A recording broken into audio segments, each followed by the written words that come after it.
وتسليم على ku doon laajte faali dey ngoye ngi frotté yaa jabaru yegsi na ab pommade la boo xam ne nii bu efficace ci ko am ay problème articulation dangaa am yax yuy metti ndigg luy metti oom yuy metti moo xam rhumatisme la wala bàyyeekoo ci AVC wala sax nga jëlee ko ci arthrose déglu ma ma ne boo amee feebaru seytaane mbaa say cër bañ déglu ma boo jógee ci accident sax yaram yàqu déglu ma pommade yaa jabaru frotté la boo xam ni foo ko raay mu sedd yaram bu fasu fecciku métit bu newoon ci yow tàggoo ak yow kaay ma wax la secret yax yi bañ yaa jabaru ñëw na wooteel 77 677 77 08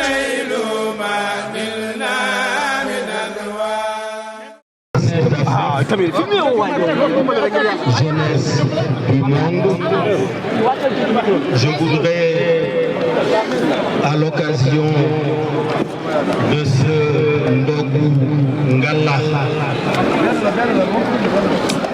qui célèbre le mois saint de Ramadan ainsi que le carême chrétien, partager avec vous quelques qui s'adresse à la jeunesse, nous vient du Saint-Coran, la caverne. Et nous avons enjoint à l'homme de la bonté envers ses pères et mères. Sa mère l'a péniblement porté et en a péniblement accouché. Et sa gestation et sevrage durent 30 mois. Puis quand il atteint ses pleines forces et atteint 40 ans, il dit: Ô Seigneur, inspire-moi pour que je rende grâce au bienfait dont tu m'as comblé, ainsi qu'à mes pères et mères, et pour que je fasse une bonne œuvre que tu agrées, et fais que ma postérité soit de moralité saine. Je me repens à toi et je suis du nombre des musulmans. Sadaqallahu al-Azim. La deuxième lecture nous vient des écrits d'un saint homme africain, noir de peau comme moi, Ahmadul Khadim, qui a fait le viatique de la jeunesse, Tazawwadu Shuban. Il dit au Bayt 582, la science et la pratique sont deux joyaux précieux qui engendrent le bonheur des deux mondes. Le plus noble de ces deux principes est la science, qui est une priorité, comme cela apparaît dans la sentence de l'éminent. La troisième lecture que je souhaite partager avec vous, c'est en fait une réflexion. Être au service des autres, comme nous nous apprêtons à le faire maintenant ensemble, est la station la plus élevée de la Seigneurie. Et c'est ce que Jésus a voulu enseigner en lavant les pieds de ses apôtres. Et le pape Jean-Paul II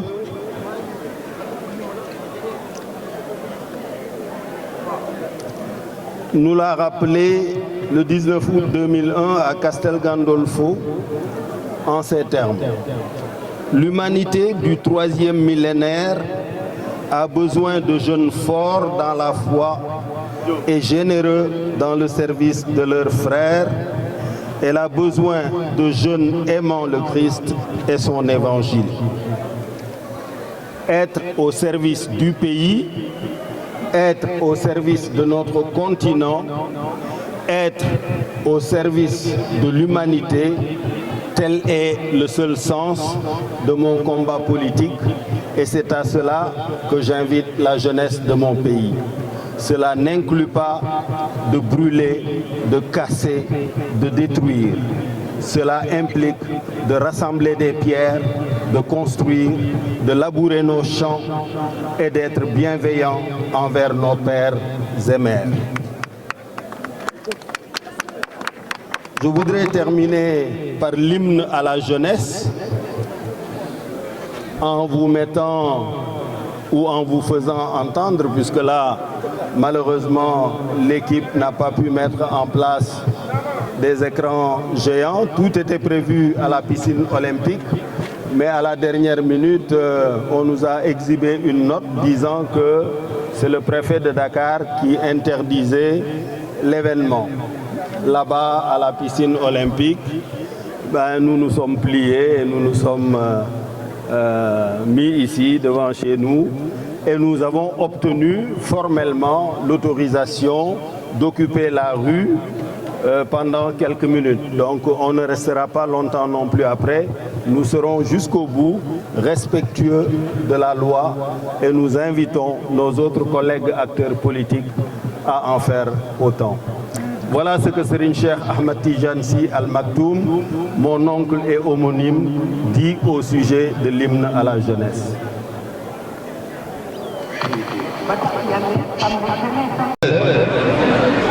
Précède dans le cœur de la jeunesse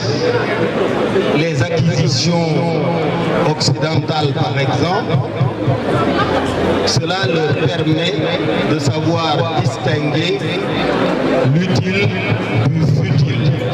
Cela leur permet de distinguer l'essentiel de l'accessoire. Cela leur permet de choisir le camp des bienfaits et d'éviter le camp des méfaits. Et ces jeunes-là, dont les cœurs sont préparés, dont les cœurs sont habités par des valeurs de construction, de partage, de service, d'obéissance en direction de la loi et des institutions, ces jeunes-là sont les jeunes que Dieu a prévus pour la construction des nations. Voilà. yéen ñëpp sant borom bi bu baax a baax moom mi ñu baaxee ndogu lii nga xam ni dafa ànd ak ngal ndax suñu mbokk catholique yi ñu ngi ci seen week-end pascal ñu ngi feet seen jeexitalu koor wante ñu nag ñoom ñoo bokk koor ñu joxe ngalax ñu jox leen tàndar donc ñuy sant ñëpp surtout jeunesse bi laa bëggoon a waxal parce que ñoom laa invité woon ndogu li ma jàngal leen suuratu Kahf jàngal leen ñaari xasaay bu Sëñ Tuuba yi mu bind ci yóbbalu ndaw ñi wax leen li Pape Jean-Paul II waxoon ci ñoom wax leen itam li Serigne Cheikh Al Maktoum tudde woon l'hymne à la jeunesse te wax leen rek ne ndaw li ko war mooy tabax ndaw li ko war mooy yar ndaw li ko war mooy yërmande jëme ci ay waajuram bañ leen a gëdd bañ leen a sonal di leen toppatoo te teel leen a awu ci coono yor kër ndaw lu loolu war waruloo tot waruloo taal waruloo yàq surtout loo xam ne jotaguloo participer ca la ko fa def ndax amagoo liggéey yaa ngi wut wala yaa ngi jàng Serigne Touba bokk na ci li mu wax mooy fonk xam-xam ak jëf yu yàlla gërëm yàlla nag gërëmul ñu defar ba pare nga yàq gërëmul ñu defar ba pare nga taat gërëmul kilifa wax nga wet wala nga jànni wala nga saaga yooyu yëpp ku miin xasaay yi dana xam ni yàlla gërëmul loolu Serigne Cheikh itam wax ne yàlla ci boppam dafa am jeunesse bi yàlla moom jeunesse bi yàlla féetewoo parce que yëpp moo leen mais bi mu féetewoo mooy jeunesse bi nga xam ni gëm nañu ko te sax nañu ci mbaax bi ñuy judd ba bi ñuy wuy ji seen borom du berceau au tombeau leur préoccupation unique est de produire le maximum de bienfaits pour leur communauté, pour leur pays, pour pour leur famille pour leur continent moo tax mu ne jeunes yooyu nga xam ni yàlla jiital na ci ñoom yar jiital na ci ñoom xam-xam ak bëgg jëf ci suñu borom gërëm jeunes yooyu la ñu war a teg ci kanam ndax ñooñu ñoo mën a tabax Sénégal loolu la wax ne bu hymne à la jeunesse doon am ci aaya booba lañ ko war a tibbe fa nga ci suratul Kahf allahumma salli ala sayyidina muhammadin wa ala ali sayyidina muhammadin kama sallayta ala sayyidina ibrahim wa ala ali sayyidina ibrahim wa barik ala sayyidina muhammad wa ala ali sayyidina muhammad kama barakta ala sayyidina ibrahim wa ala ali sayyidina ibrahim fil alamin innaka hamidun majid سبحان ربك رب العزة عما يصفون وسلام على المرسلين والحمد لله رب العالمين mënoon naa ci teg nag notre père ba ma koy jàng suñu kër sama papa daf ma daan wax subhanallah sa notre père mais ci alxuraan yàlla mu ngi naan invoquez Allah comme vous invoquez vos pères et plus ardemment encore donc on est parfaitement en droit de faire un autre père qui est aux cieux, ton nom soit sanctifié, que ton règne vienne, que ta volonté soit faite sur la terre comme au ciel. Merci beaucoup. Bon carême, bon ramadan. ku doon laajte faali dey ngoye ngi frotté yaa jabaru yegsi na ab pommade la boo xam ne nii bu efficace ci ko am ay problème articulation dangaa am yax yuy metti ndigg luy metti oom yuy metti moo xam rhumatisme la wala bàyyeekoo ci AVC wala sax nga jëlee ko ci arthrose déglu ma ne boo amee feebaru seytaane mbaa say cër bañ déglu ma boo jógee ci accident sax yaram yàqu déglu ma pommade yaa jabaru frotté la boo xam ni foo ko raay mu sedd yaram bu fasu fecciku métit bu newoon ci yow tàggoo ak yow kaay ma wax la secret yax yi bañ yaa jabaru ñëw na wooteel 77 677 77 08